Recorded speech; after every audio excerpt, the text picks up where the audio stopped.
Assalamualaikum warahmatullahi wabarakatuh. Pada kesempatan kali ini dalam mata kuliah tafsir, kami dari kelompok 2 yang beranggotakan saya sendiri Nur Fitria Aziz, Risalatul Mu'awanah, Muhammad Rafli Setiawan, Fahreza Rehan Abiansyah, dan Fadila Nur Hayati akan mempresentasikan hasil diskusi kami yang berjudul Pengertian, Karakteristik, Sumber Penafsiran, Aliran-aliran, dan tokoh tafsir masa pertengahan. Materi yang pertama akan disampaikan oleh Mbak Risalatul Mu'awanah. Kepada Mbak Risa, dipersilahkan. Definisi tafsir. Tafsir secara etimologi mengikuti wazan taf'il, berasal dari kata fasr yang berarti al-idah, al-soh, dan al-bayan atau penjelasan keterangan. Ia juga berarti al-ibanah, menerangkan, al-kas, menyingkap, dan izhar al-makna al-ma'kul, menampakkan makna yang rasional. Kata tafsir sendiri disebutkan di dalam surat Al-Furqan ayat 33. Wala ya'tunaka bimatsalin illa ji'naka bil haqqi wa ahsana tafsiro.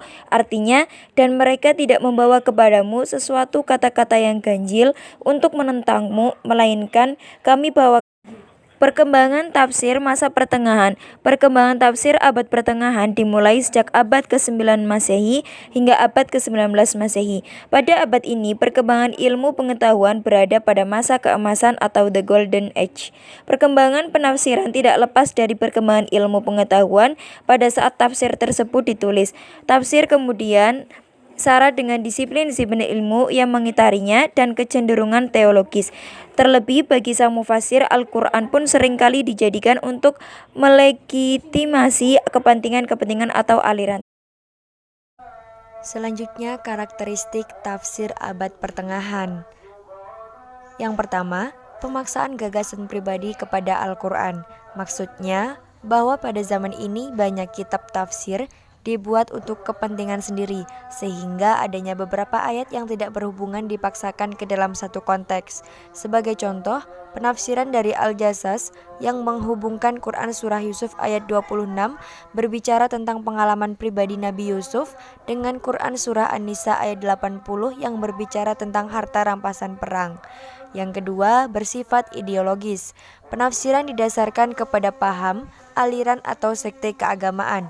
Contohnya yaitu pada tafsir Mafatih Al-Ghaib karangan Fakhruddin Ar-Razi tentang hak kepemimpinan umat Islam setelah wafatnya Nabi Muhammad yang terdapat dalam Quran Surah Al-Fatihah ayat 6 dan 7. Yang ketiga, bersifat repetitif. Umumnya tafsir periode ini menganut sistem mushafi, artinya penafsiran mengikuti tata urutan ayat dan surah dalam mushaf resmi Al-Quran. Ini merupakan konsekuensi dari penggunaan metode tahlili yang memang populer pada saat itu. Contohnya dapat dilihat dalam tafsir Mafatih Al-Ghaib ketika diskusi tentang paham Jabariyah dan Qadariyah. Di sana terdapat beberapa pengulangan kata, bahkan juga terdapat ulasan yang sangat panjang sehingga terkesan berlebihan. Yang keempat, bersifat parsial. Maksudnya adalah uraian tafsirnya cenderung sepotong-sepotong, tidak komplit sehingga kurang mendapatkan informasi yang utuh dan komprehensif ketika hendak mengkaji suatu tema tertentu. Terdapat 4 sumber penafsiran, yaitu 1 penafsiran dengan Al-Quran, 2 penafsiran dengan hadis, 3 penafsiran dengan rayu atau pendapat sahabat, yang keempat, penafsiran dengan keterangan dari ahlu kitab yang biasa disebut dengan Israiliyah. Zaman Rasul Allah Subhanahu wa Ta'ala dan sahabat, Rasul menyampaikan, menerangkan, dan menjelaskan isi Al-Quran. Jika ada di antara para sahabat yang berselisih atau tidak mengerti mengenai kandungan Al-Quran, mereka merujuk langsung kepada Rasul mengenai makna sebuah ayat Al-Quran sekaligus penjelasannya. Setelah Rasulullah wafat, para sahabat menafsirkan Al-Quran dengan sangat hati-hati, walaupun mereka menyaksikan bagaimana dan bila serta mengapa ayat-ayat Al-Quran diturunkan, dan walaupun mereka adalah sangat fasih dan mahir dalam bertutur kata dan berhujah. Selanjutnya adalah aliran-aliran tafsir masa pertengahan. Pertama, aliran bercorak tafsir sosial. Aliran ini berkeinginan menghidupkan kembali pemahaman sosial kemasyarakatan dalam tafsir Al-Quran. Tujuan mereka adalah mencapai standar Islam yang dapat digunakan para intelektual Muslim dan menetapkan hukum bagi nilai-nilai baru yang datang dari luar dan mengambil manfaatnya, serta menapis tanpa harus mengunci diri dari perkembangan dunia modern.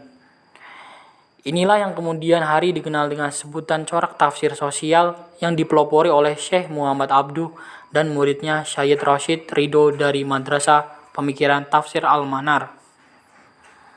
Aliran ini banyak mengambil berat tentang realiti dan keadaan sosial masyarakat yang dihubungkan dengan hidayah Al-Quran dengan menghidupkan slogan Islam sebagai solusi. Selanjutnya akan dijelaskan oleh teman saya, waktu dan tempat dipersilahkan. Aliran yang bercorak menghubungkan teori-teori sains dan dengan teks Al-Quran. Tujuannya adalah menghimpun dan menyatukan kembali identiti peradaban Muslim setelah sebelumnya terpecah belah. Inilah yang kemudian dikenal dengan nama Al-Ilmu Tafsir. Corak tafsir saintifik petunjuk Al-Quran berlaku universal dan komprehensif untuk semua manusia di setiap zaman dan tempat. Oleh sebab itu, penafsiran Al-Quran dengan metode yang menarik hati dan motivasi manusia untuk merenungi kebenarannya, serta terbebas dari kongkongan, kufarat, dan mitos, perlu dilakukan oleh para ulama untuk menyampaikan risalah Islam. Al-Quran mengandung prinsip-prinsip keimanan yang ditegakkan dengan argumentasi dan hujah-hujah nyata, menjawab segala tomahan dan cabaran orang-orang yang tidak mempercayai kebenaran Al-Quran. Salah satu argumentasi Al-Quran menyahut cibiran mereka adalah dengan memaparkan tanda-tanda kebesaran Allah bersifat kauniyah, baik dalam diri manusia maupun alam semesta. Inilah intisari hidayah Al-Quran yang dengannya dan untuknya Al-Quran itu diturunkan oleh Allah Subhanahu wa Ta'ala. Dan selanjutnya tokoh penafsir dan contoh-contoh karya-karya yang dibuatnya di masa pertengahan. Ya, ini ada 8. Pertama, Al-Dur Al-Madhur fi Al-Tafsir Al-Madhur karya Imam Al-Asyuti. Yang kedua, Ijaz Al-Quran karya Imam Abdul Al-Qahir Al-Jurjani. Yang ketiga, Al-Jami' li Ahkam Al-Quran karya Imam Al-Qurtubi. Yang keempat, Ruh Al-Ma'ani fi Tafsir Al-Quran Al-Azmi wa Al-Sab Al-Mathani karya Imam Al-Alusi. Yang kelima, Tafsir Abi Su'ud karya Abu Sa'ad Muhammad Ahmadi. Yang keenam, Tafsir Al-Jalalain karya Imam Al-Mahli dan Imam As-Suyuti. Yang ketujuh, Tafsir An-Nur Al-Tahqalin karya Imam Al-Huwayyiji. Yang kedelapan, Tafsir Ruh Al-Bayan karya Imam Ismail Haqqi Al-Bawasri. Dari kelompok 2 mengucapkan terima kasih, dan apabila ada kesalahan ucap mohon dimaafkan. Dan selanjutnya untuk kalian teman-teman yang ingin bertanya bisa ditulis di kolom komentar. Terima kasih. Wassalamualaikum warahmatullahi wabarakatuh.